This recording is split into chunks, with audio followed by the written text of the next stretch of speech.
দেখো বাইরে বৃষ্টি হচ্ছে, আর এইরকম সন্ধ্যায় একটা যদি সুন্দর পাস্তা থাকে তাহলে আর দারুণ জমে যায় বৃষ্টিটা।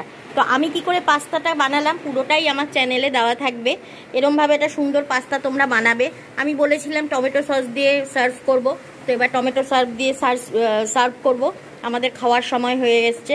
তো চলো টাটা বাই বাই। ডোনার চ্যানেলের পাশে থেকো, লাইক করো, কমেন্ট করো, শেয়ার করো, সাবস্ক্রাইব করো প্লিজ। পাস্তা বানানোর জন্য গাজর, বিন, আলু, ক্যাপসিকাম সব কিছু কুচি মানে স্কোয়ার স্কোয়ার করে কেটে নিয়েছি। আর এখানে আমার চোরটা হাত বাড়িয়ে ভাজা ইয়েগুলো খাচ্ছে। তো এইবার আমি এখানে দুটো ডিমকে ভুজিয়া বানিয়ে নেব। কড়াইয়ের মধ্যে দুটো ডিম ইয়ে করে দিয়েছি, ফেটিয়ে দিয়েছি। তোমাদের ওদিকে ঝড় হচ্ছে, আমাদের কলকাতায় কিন্তু ভীষণ ঝড় বৃষ্টি হচ্ছে, ঝড় উঠেছে। একটু অল্প একটু নুন দিয়ে দিলাম, দিয়ে এইবার এটাকে দেখো খুব সুন্দর একটা ভুজিয়া বানিয়ে নেব।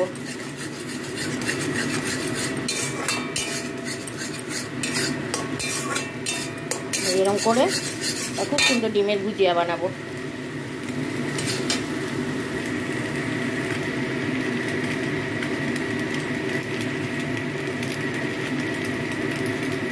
ডিমগুলো সব টুকরো টুকরো হয়ে গেছে। এবার ডিমগুলোকে আরও ঝুরঝুর করে ভেজে নেবো, যাতে প্রত্যেকটা পাস্তার সাথে ডিমগুলো মিশে যেতে পারে। এবার ডিমগুলো ভাজা হয়ে গেলে পাস্তাটাকে আমি সেদ্ধ করে নেব। দেখো আমি এখানে গরম জল মানে জল ফোটানোর জন্য কড়াইতে জল দিয়ে দিয়েছি। এবার জলটা ফুটবে। এই যে এই পাস্তাটা আমি ইউজ করি। এবার এই পাস্তাটাকে জলের মধ্যে দিয়ে ফোটাবো। দেখো আমি এই পাস্তাটা দিয়ে দিলাম, এতটা পরিমাণ পাস্তা দিলাম। জলটা ফুটে গেছে, এবার আমি পাস্তাগুলো দিয়ে দেবো। জলটা ফুটে গেছে, আমি পাস্তাগুলো দিয়ে দিয়েছি। এইবার পাস্তাগুলোর মধ্যে নুন দিয়ে দেবো। আমাদের এখানে কিন্তু ভীষণ ঝড় হচ্ছে। পাস্তাগুলোর মধ্যে লবণ দিয়ে দিয়েছি, আর অল্প একটু সর্ষের তেল দেবো, যেমন আমরা সাদা তেল দেবো যেমন আমরা ফ্রাইড রাইসে দিই, যাতে গলে না যায়। এই অল্প একটু সাদা তেল দিয়ে দিলাম, যাতে পাস্তাগুলো গলে না যায়।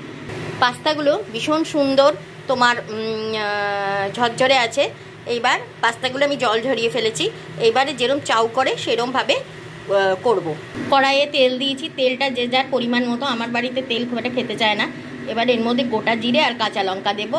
তো কড়াইয়ের মধ্যে গোটা জিরে আর কাঁচা লঙ্কা দিয়ে দিয়েছি। এইবার পেঁয়াজ দেবো। পেঁয়াজগুলো একটু ঝিরিঝিরি করে কাটবে, তাহলে খেতে ভালো লাগবে। পেঁয়াজটা একটু ভালো করে ভাজা করে নেবো, তাহলে একটা সুন্দর গন্ধ তোমার পাস্তা দিয়ে ছাড়বে। আর এই চিমনির আওয়াজে কোনো কিছুই শোনা যায় না। এবার পাস্তাগুলো আমি দিয়ে দেবো। দেখো পাস্তাগুলো এর মধ্যে দিয়ে দিয়েছি। পাস্তাগুলো একদম গলেনি, খুব সুন্দরভাবে পাস্তাগুলো নামানো হয়ে গেছে। এর মধ্যে এবার ভাজা সবজিটা দিয়ে দেবো। সবজিগুলো পাস্তাগুলোর মধ্যে দিয়ে দিয়েছি। আমাদের কিন্তু পাস্তাতেও নুন দেওয়া আর এই ভাজা সবজিতেও নুন দেওয়া। এবার একটু মুখে দিয়ে দেখে নিতে হবে যে নুন লাগবে কিনা। তাহলে অল্প একটু নুন আর মিষ্টি এর মধ্যে দিতে হবে, কারণ নুন মিষ্টি সমান সমান না দিলে কোনো জিনিসেরই টেস্ট হয় না। আগে এটাকে খুব ভালো করে ভেজে নিই, তারপর একটু মুখে দিয়ে দেখে নেবো যে নুন মিষ্টি আর নুনটা দিতে হবে কিনা। আমি এর মধ্যে অল্প মিষ্টি দিয়ে দিয়েছি। এবার এর মধ্যে একটু দেবো ভিনিগার আর সোয়া সস। আমি আর নুন দিইনি, কারণ যেহেতু সোয়া সস আর ভিনিগারটা দেবো, তাই আর নুনটা দেবো না। তো চলো 1 চামচ পরিমাণ ভিনিগার আমি দিয়ে দিলাম। এবার দেবো সোয়া সস। এটাও আমি 1 চামচ পরিমাণ সোয়া সস এর মধ্যে দিয়ে দেবো। দিয়ে এটাকে ভালো করে ভেজে দেখো এটা খুব সুন্দর তৈরি হয়ে গেছে। এবার এটাকে টমেটো সস দিয়ে সার্ভ করব।